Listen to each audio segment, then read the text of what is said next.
Welcome to Kamakshi collections. 4 colour sarees எடுத்துட்டு வந்திருக்கோம். ஜார்ஜெட்ல இருக்கு, லைட் வெயிட் இருக்கு, small thin stripes of border தான் வரும். கோல்டன் கலர்ல இருக்கு. இதுவும் கலர் பாத்தீங்கன்னா உங்களுக்கு இது வந்து டார்க் பீச் கலர்ல இருக்கு. செல்ஃப் டிசைன் வரும், மேங்கோ டிசைன்ஸ் வரும், ஃபுல் பிரிண்டட் இருக்கு.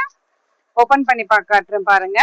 இதோட பிரைஸ் பாத்தீங்கன்னா 1450 இருக்கு. உங்களுக்கு ஆஃபர் போயிட்டு 1150க்கு வரும். இந்த செல்ஃப் பிரிண்ட் தான் வரும். Both sides the same border வரும். லைட் வெயிட் இருக்கு, டிரான்ஸ்பரண்டாவும் இருக்காது. சம்மருக்கும் ரொம்ப கம்ஃபர்டபுளா இருக்கும். யாருக்கும் கிஃப்டிங் பண்ணனாலும் நல்லா இருக்கும். Just only 1150. இதுதான் ரிச் லுக்கான ஒரு முந்தி வரும். பிளவுஸ் பாத்தீங்கன்னா இந்த மாதிரி ஸ்மால் புட்டாஸ் போட்டிருக்கும். பார்டர் ஃபார் த ஸ்லீவ்ஸும் இருக்கும். இன்னும் கலர்ஸ் பாத்தீங்கன்னா மஸ்டர்ட் கலர்ல ஒன்னு இருக்கு, ஒரு டார்க் பிங்க் கலர் ஷேட் இருக்கு, இது வந்து டார்க் பர்பிள் கலர்ல இருக்கு. எல்லாமே சேம் டிசைன் தான் இருக்கு. பிடிச்சிருந்துச்சுன்னா ஸ்கிரீன்ஷாட் எடுத்துட்டு ஆர்டர் பிளேஸ் பண்ணிக்கோங்க. வாட்ஸ்அப் த்ரூ பிளேஸ் பண்ணிக்கோங்க. More and more collections available in shop near Murugan Temple, Vadapalli, Chennai. Thank you.